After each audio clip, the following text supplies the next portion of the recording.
Alright, so in this video I'm going to talk about the exporting content process from SceneForge. So before we get started on that, it's important to understand the way SceneForge creates your project directory. So after you create a project in the specified folder, it creates a new folder with this structure. You can see we have a lot of this stuff is very self-explanatory, a bunch of folders for different purposes, and our sfdoc file, our SceneForge document file. That's what actually gets read by SceneForge when you open up a project. So we have a folder for 3D models, scenes, stuff like that. But we also have 3 folders, which is what's used for exporting. We have image output, storyboards, and video output. Now, storyboards is where SceneForge puts all of your storyboards, as we talked about in the previous video. Image output is where SceneForge puts all of your output images. Now, this includes stuff taken with the capture button. As I mentioned previously, images taken with this button render out to 720p, just because the small file size is important when working with storyboards. That gets put in this folder as well. These images also get read from the folder when opening up the storyboard editor. Now, of course, if you want to take a still image that is in higher resolution than 720p, how do we do that? Well, we have this handy Render Camera View button. Now, this opens up a menu with a bunch of different options. Most of them are meant specifically for exporting video, and I'm going to talk about that in a moment. But the other option is for rendering out still frames. So what we can do is set the resolution. Free users can only output up to 1080p, but pro users can output up to 8K. So for this example, I'm going to export a 4K image. And because it's an image, we don't need frame rate encoder or bit rate. Now we have a button here to export a frame. Free users can only do PNG, but pro users have the option to do PNG or EXR for HDR images. Makes it easier to edit in Photoshop, for example. In this example, I'm just going to do PNG because it's faster. And if I click PNG, it takes a second. And then it will open up our folder here with the newly created shot. Now you'll see these two images are largely identical because one was created with the capture button. As you can see, if we go to details, this is 1920 by 1080. And this, on the other hand, if I go to properties and go to details, it is 4K. We're working on replacing the naming system, so it's a little clearer as to what files you're using. But just so you understand, all images are put into this image output folder. If I close this, now I'm going to record some video.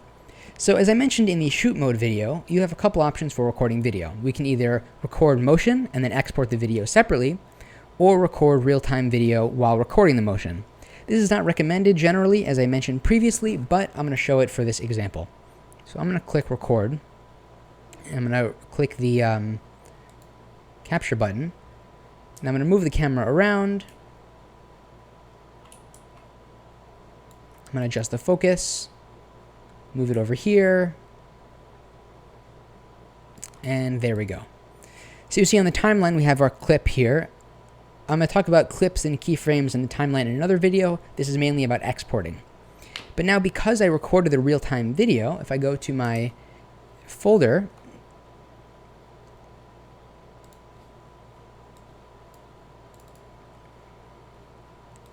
and go to my video output folder, I have a video file here of our video. So you'll see there are some frame drops. It's a little choppy. That's just the nature of recording the video file while recording motion. But in a pinch, it works pretty well. But of course, if you want something a little more high resolution and better quality and with a little more control, we can export the video file manually. So you see, because I recorded that motion, if I click play, it'll play back the motion that we recorded. So to export this, we can do Render Camera View. You can set up the settings that you want. I'm actually going to leave it at 1440p just because it's quicker. You can set the frame rate. I'll set this to 60. You could set the encoder, which I'll talk about in a second, and the bit rate. So different resolutions require different bit rates. I highly recommend reading up on bit rates for a better understanding of the way it works. There's a bunch of information in the documentation if you want to take a look at that. I'm going to set this to 6500 because I found that that works pretty well for 1440p. And then, of course, the most important setting is the encoder. Now, the encoder is basically the format and the process with which SceneForge and any video editing software puts all of your individual frames and encodes it into a single video file. Now, different encoders have different impacts on the type of file. It can impact the file size, most importantly, the file extension, and the way other software interacts with it. H.264 MP4 is the most common encoder and format. It just outputs an MP4. We also have H.264 Nvidia MP4 that makes use of Nvidia graphics cards to speed things up. We have Lossless Mp4, which is essentially uses the FFV1 codec. It's an MP4 file, but it's lossless, so the quality has the potential to be better, but the file size will be very large. We have H.265 and H.265 Nvidia. This is kind of just like the new version of H.264. It's better quality, but sometimes not all softwares accept the file format because it's still kind of new. Then we have VP8 WebM and VP9 WebM. This is going to output a WebM file. This is Google's codec that is currently used by WebRTC video chat protocols. There's a lot that goes into this stuff that gets pretty complicated, but if you read up the documentation, there's a lot more information about it, as well as a link to a great guide about what encoding does and how it works. So once we have our settings here, I'm just going to leave it at H.264. We can click Export Timeline Video. And this will go through and basically just render out your frames one by one at the specified frame rate. Now, I'm letting this play here. You'll see it says 5.x seconds out of 0 seconds. That's because we didn't specify a render end time. So I'll let this play for a second, and I'm going to click End Render. So it encodes the video file, and there we're done.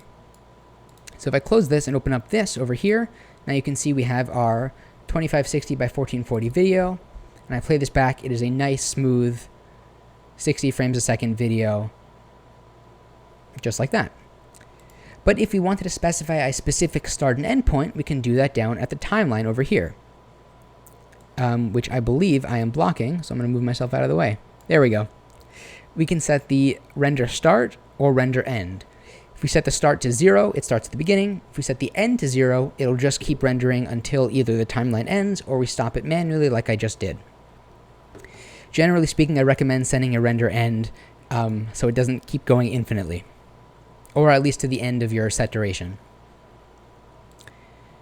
So that's basically an overview of the rendering process and the exporting process. I highly recommend reading the documentation just because this is something that is very complicated and there's a lot that goes into it. So yeah, thank you very much. The next video, I'm going to be talking about the timeline and how you can actually animate objects in your scene.